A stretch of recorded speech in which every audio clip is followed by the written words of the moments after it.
All right, so hopefully we've set the stage at least a little bit for the sense of, is there value in trying to get better performance out of teams and communicating and being intentional in it? So hopefully you're at least a little bit interested in that, and so then it becomes a little bit about the how.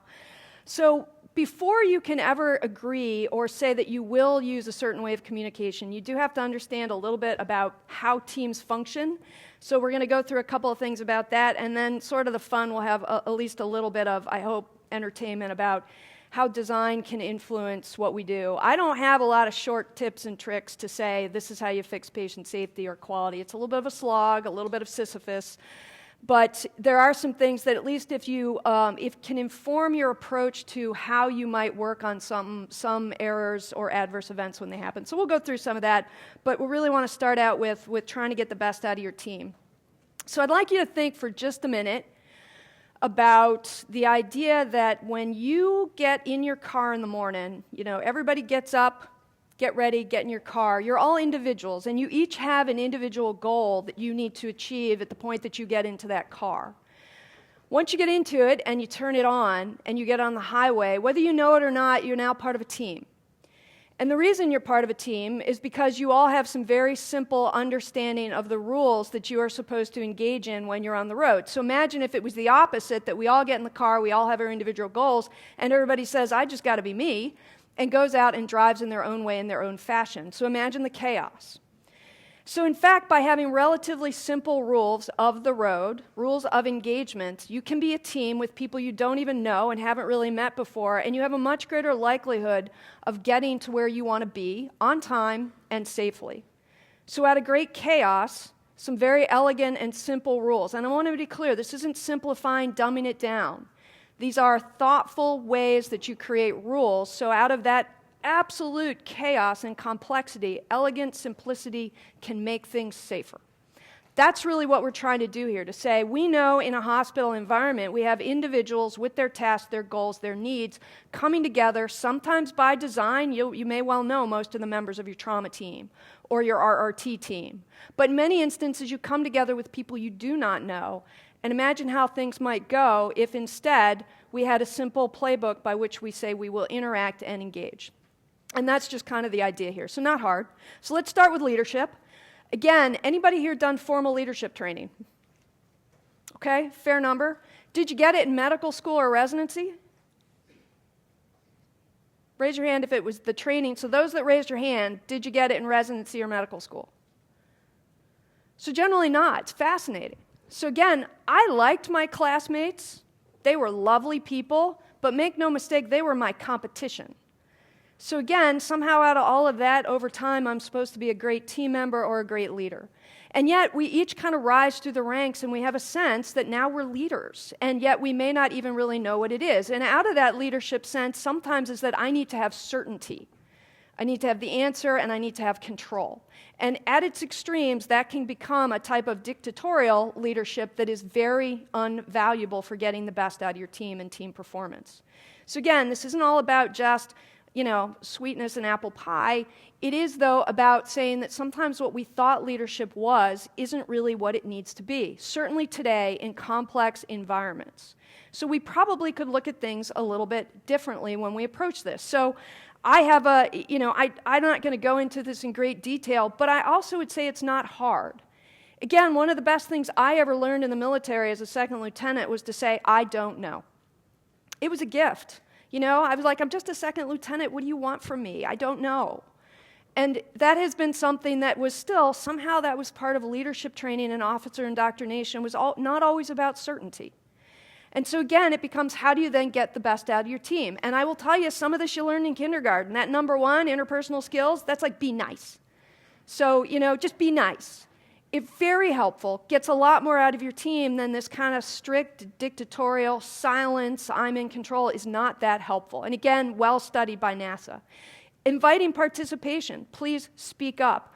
I don't know about many of you, but certainly in my training it was the, hey, give me a call if you need to, but don't really need to give me a call because calling is really for the weak. So this mixed message of call for help, but don't need help. Real doctors, great interns, great residents, they don't really need help. That's not valuable anymore, and it's doing very little for our patients. But instead of saying, hey, you are free to speak up, imagine if you change that just a little bit into, the only time I'd really be disappointed is if you did not speak up. If you did not tell me what is worrying you. That's the only time I would be disappointed or worried. So now I'm not asking them to push through that hierarchy, I'm actually pulling. I ask them to use my first name, and I'm very intentional about that. Fine. When we're in the room with the patient, you can call me Dr. Hemphill, because otherwise they think I'm the housekeeper. But other than that, what is the purpose? I know I'm a doctor. Most of the people around me know I'm a doctor. Why do I have to have people call me Dr. Hemphill? What's the point? I need to limit and decrease the hierarchy. I need my team to be able to get through this power gradient that is there, ever present, even though you cannot see it. Open-ended questions, acknowledge expectations. How many of you do formal closed loop? It is part of your DNA to say, I'm going to do a closed loop communication with somebody. There's one, couple. And most of you are like, I don't even know what that is.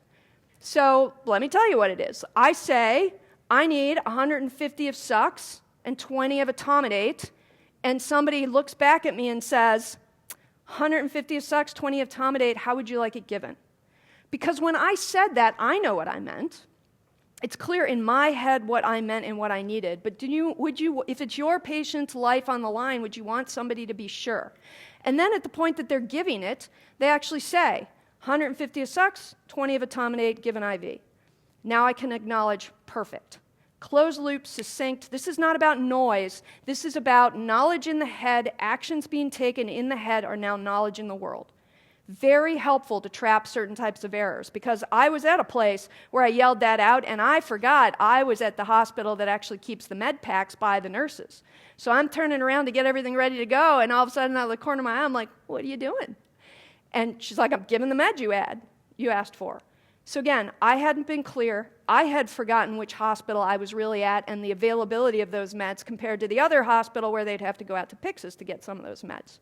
So, closed-loop communications, briefings, and debriefings. As I said, debriefings, these aren't meant to be long things. These are quick. What went well? What did not go well? Did we have what we needed? That is incredibly helpful to set you up for success the next time if you didn't have something. Equipment, more and more is becoming a huge vulnerability in our systems. Did the equipment function as intended? What can we do the next time? Anything else? That's it. It is not meant to be long. So again, just a couple of ideas about leadership may not be what we always thought it was. So let's talk about my favorite thing, which is actually followership. So I actually ask interns all the time, are you leaders? And they look at you like they don't really know what to say. Because they certainly want to be leaders. They're not really sure they're empowered to be leaders. So let's then talk about, well, are you a follower? And most of them are like, yes, we are interns and we are followers. Okay, what would that mean? Because while I like putting followership up there, to be clear, it's really just assertive advocacy. And so you have to say, well, what does a good, effective follower look like? And if you read through all of these, I will ask you a question. If I had put this list of things under leadership skills, would any of you have batted an eye and said, you must have put your slides out of order because those are followership skills? Of course not, because followership is really just leading from below. But it is, in fact, the single hardest thing to do.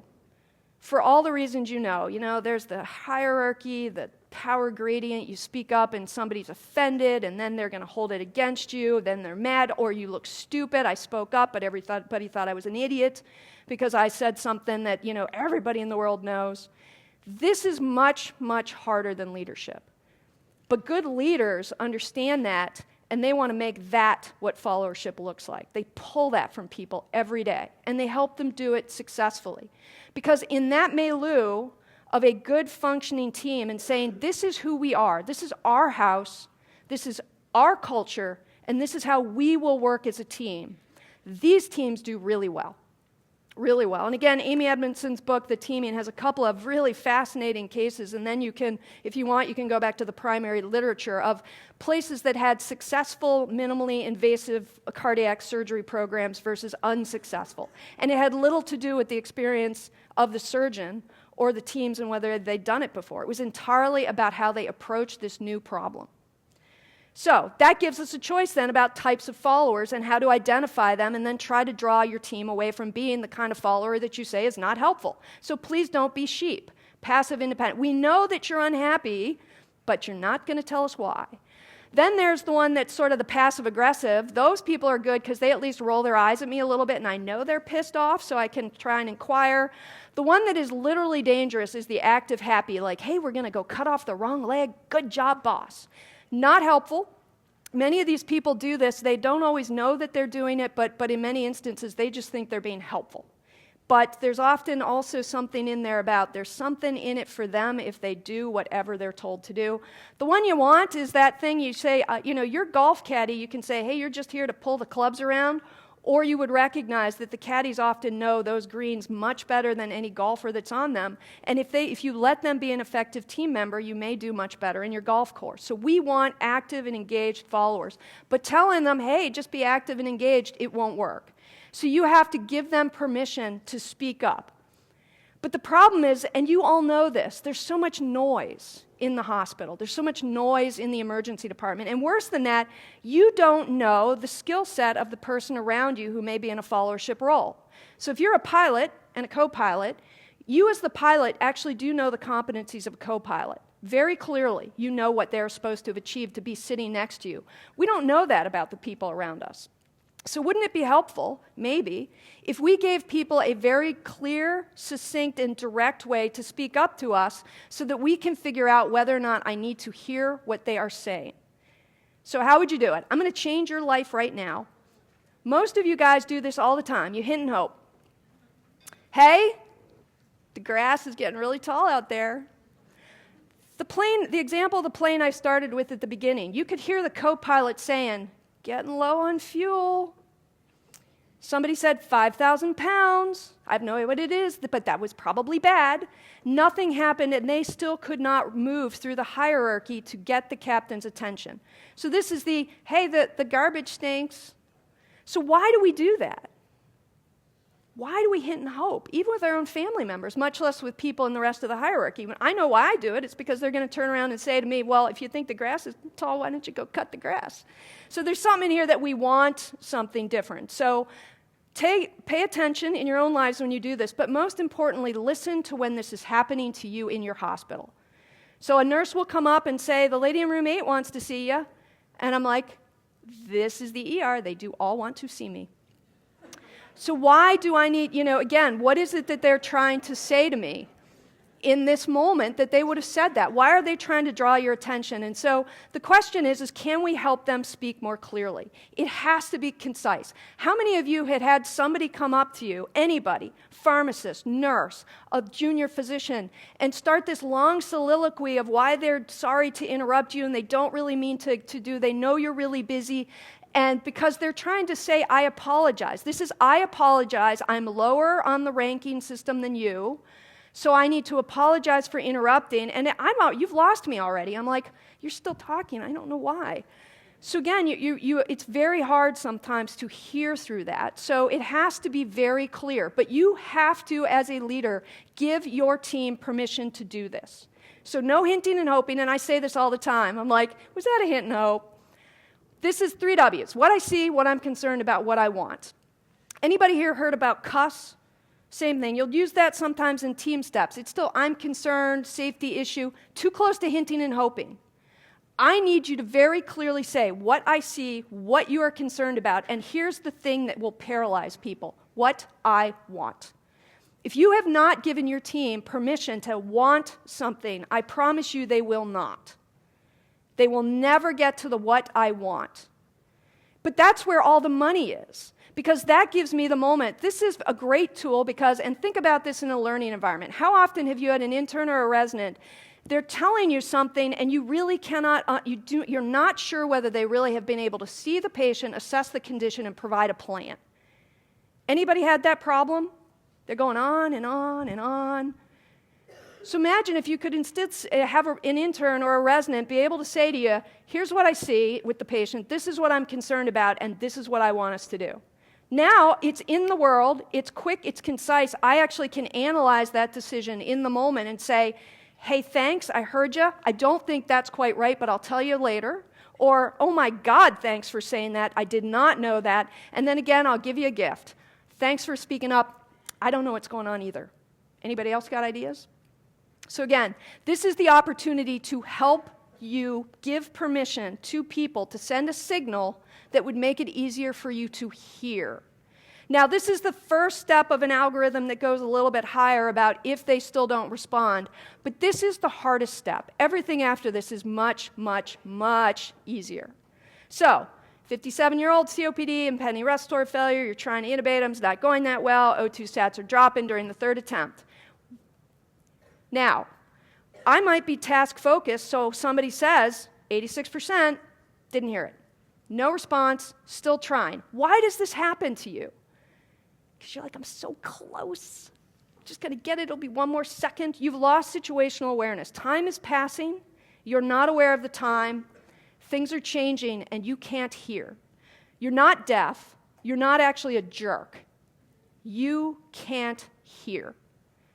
So the question for you is, if in the next couple of minutes you don't respond and the patient spirals and does very poorly, would you have wanted to be able to hear?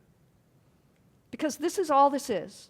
It's sending a signal that I would want to hear. Usually in hindsight, I know I wanted to hear. How about now we try to make it in foresight? So, what do I see? Pulse oximeter is dropping at 86. What I'm concerned about, the patient's hypoxic. What I want, stop bag the patient until the pulse ox comes up before another attempt. Imagine your nurses saying that. They will say that. Again and again and again, there's somebody in the room that knew everything was going south, and they didn't feel like they could speak up. They avoid, they work around, they know it would be unwelcome. And all you have to do is say, hey, thanks, I got it, I'm in now. Great, you're done. Or, thanks, I didn't know, let's do that. That's it. Incredibly hard. So the same thing. Structs for a next appointment, the patient's going to leave, the nurse notes that the vital signs seem to be changing. Discharge is a very dangerous time for your patients. Really, really dangerous. Because they're already off your plate. They're done when you remember you are done with that patient. You have made the decision to discharge, you have hit the little button, you are done with that patient. Not because you're angry, you just got somewhere else to be. So again, how do you want the nurse to do this? We can hit and hope. Are you sure you want to send them home? Okay, maybe I'll hear it. I mean, I have heard that from time to time. I'll turn and I'm like, what? But oftentimes you're like, yeah, ready to go. You look great. Maybe they won't say anything, or they could say something. What I see is in room 7, Mr. Smith's condition has changed, blood pressure's dropped, concerned, something more serious is going on. I want you to come back and see him before I send him home. Do you want people to do that for you? Because you have to give them permission, you have to practice. The intention that you put into working and figuring out how to put in a chest tube, you have to work and practice at this, with your team this time. The chest tube I could practice on my own. This is my team. This is your house, is your culture. I don't know what they do upstairs in your hospital, but this is your house, and you can make it better and safer for your patients. So, what are advantages? Clear, concise, clear signal.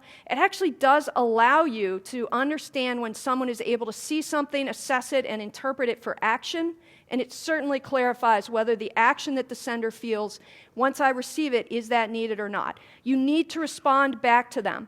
Thanks, I think we're good, I'll tell you after. Thanks, great catch. Or, God, thanks, I don't know what's going on either. Okay? All right, let's go to some other things that are just kind of fun. People interact with their environment, and sometimes they interpret that environment differently than you do. And so one of the big problems we have when people make mistakes, and we see this more and more as technology and other equipment is getting brought into the environment, we have trouble and the errors come from the equipment itself because we can't interface with it in a way that's very comfortable. So things can seem inanely obvious that this is the way you should wear something, and yet people again and again, you know, you're like, and for those of you who don't ride a motorcycle or a scooter, that is on upside down. Still effective and more effective than nothing, but still, does not seem like it'd be very comfortable. And again, people will design stuff, and they're like, you know, I'm pretty comfortable that the person who designed that sign somehow didn't really think it all through that much. Maybe they don't speak English. I mean, this is the value sometimes of showing designs to people and to a team to say, how are you seeing this? You actually do not need to take pictures of this. I would happily send these slides to anybody because they're hilarious. This is my favorite.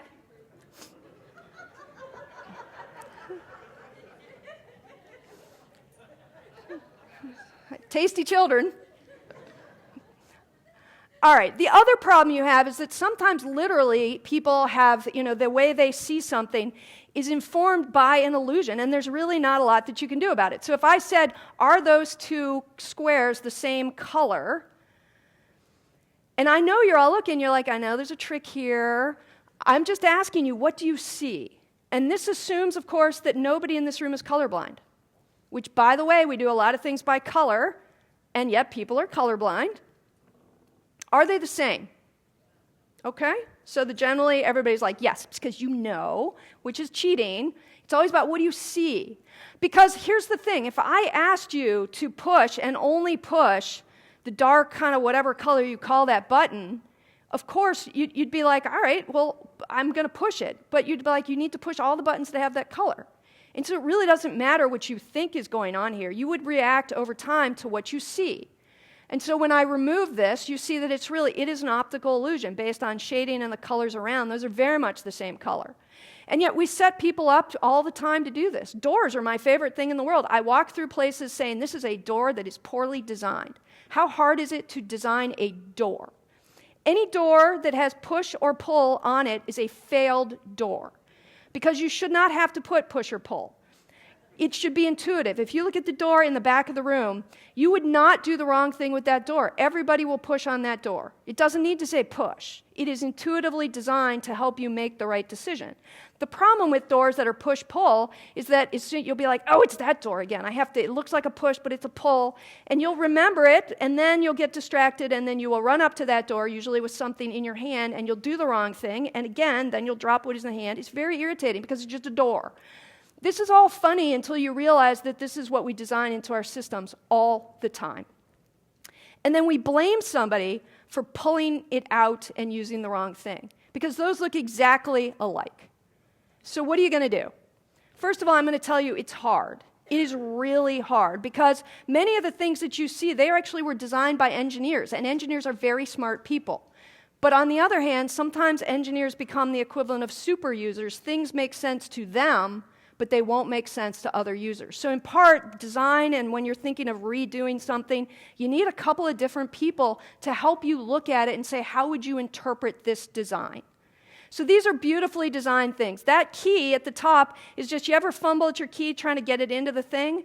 That thing would you just kind of put your key in and it slots you right into the key. Now you could still put it in upside down. I can't help you with everything, but again, do you understand what that cup holder is, and is that an elegant design? I have never seen this conceptual design in a city, but if I stuck it up in a city tomorrow, almost everybody who at least understands what a stoplight is would understand exactly what that is telling them, and it would give you much more warning that you need to gun your engine and get through the light. So again, other things about design. I'm kind of an old doctor now. Anybody ever have the patient who put their hand in to clear the grass out and lopped off a thumb or a finger? And you're like, it's a lawnmower, for God's sake. What do you think is in there chopping down the grass? Why would you put your hand in there? And so over time, they'd put these little warning things like lose fingers. But little by little, they've really changed the design. So now you might say warning lost fingers. It also might have a little graphic on there that would say to you, look, this is actually what would happen. And what's the best thing at all in most designs for lawnmowers now? Unless you are an orangutan, you cannot both hold down that lever that's on the handle and reach into to do the grass. So that's the equivalent of a dead man's switch. You want to clean the grass out, you have to let go, it stalls the motor, and now you can go safely do the things that you shouldn't have done to begin with. All right, there's also, think about the design. How important is it for you to have people not touch the thermostat? Because apparently the don't touch to start with, and the added, this means you, was not working out that well, so finally they held the little thermostat hostage and locked it up. Nobody's touching that anymore. So the reason I show this is that this is about design. It is about making it easy for people to do the right thing, making it a little bit harder for people to do the wrong thing. And they're divided up into very weak actions all the way up into strong actions. So most of the things that we do when we have an error, an adverse event, is we write a new policy. How's that working out for you? Or we send somebody to training. Okay, it's usually horrible training too. We may write the person up. Now there's every reason to potentially document that somebody's having difficulty or that they've made mistakes, because you do want to track that over time. But as a standalone, I'm going to write you up because that's going to fix the problem, does not work. So the things that are strong actions are the things that you would have seen before, which is if you don't want somebody to touch that, there's your strong action. So it's really building and designing things in a way that make people do what you want them to do. This is already out in your world a little bit. Does anybody drive a diesel car? Much less popular these days. Has anybody ever tried to put diesel fuel in their regular car? Fess up. Fess up. Sometimes I actually don't ask. I ask people to say, so if you try to put diesel fuel in a regular car, what happens? And I have lots of people tell me that. And I'm like, oh, so you did do it, I guess. So I'll be the first. I did it. I was, late for a meeting. I was in a rental car. I did not know what side the gas tank is on. I now know the secret trick about that, but I didn't know it at the time to tell me what side. I was frantic. And so I run up, and I also had a mental model which was incorrect, which is I truly believed that diesel cars had to go get their gas at the truck stop where the trucks lived. So I actually did not even perceive this as a risk to me. So I run up, I get the thing, and I'm trying to put it in, and I'm like, it doesn't fit. And I'm like, I could not figure out, I just stood there. And finally, I'm like, somebody gave me a shrunken rental car. Until I finally turned around, and there was this huge thing. It said diesel. This wasn't even the subtle ones of green or red. This was diesel. So again, it was there to be seen. I was simply too busy. So I'm thinking that they got a little tired of telling people to not put diesel fuel in their regular gas tank. Now, people are very inventive. I was a heartbeat away from stepping back and thinking I could squirt enough in here to get where I need to go. Finally out of the corner of my eye. So again, design is very helpful. If I were to say, this is the code card, and I want you to get stuff out, and I tested the range of time it takes for you to kind of get through certain medications and be able to find them in this design, compared to this design. And there's even smarter designs in your code card. You can literally have them designed as a way that it is step by step the way the code is supposed to run. And the difference in time goes down. And the chance of an error dramatically decreases. So again, not saying it's easy. That is the gold standard, and the gold standard is not always possible. But just be aware that things like policies just don't work very well. You really can make things a little bit simpler, and sometimes it's really low tech to do it. Everybody's like, oh, we're going to redesign the IT system. I'm like, no, duct tape and a few other things and a couple of little, things like this, and you can make your design much better. Bottom line, the world is not intentionally designed. People will make mistakes. Errors are not the problem, and it's not really people. It's just this is a complex world we live in. Think about teams, think about design, think about testing things out so that people can have a good time playing around with things before we try to torment them and use it.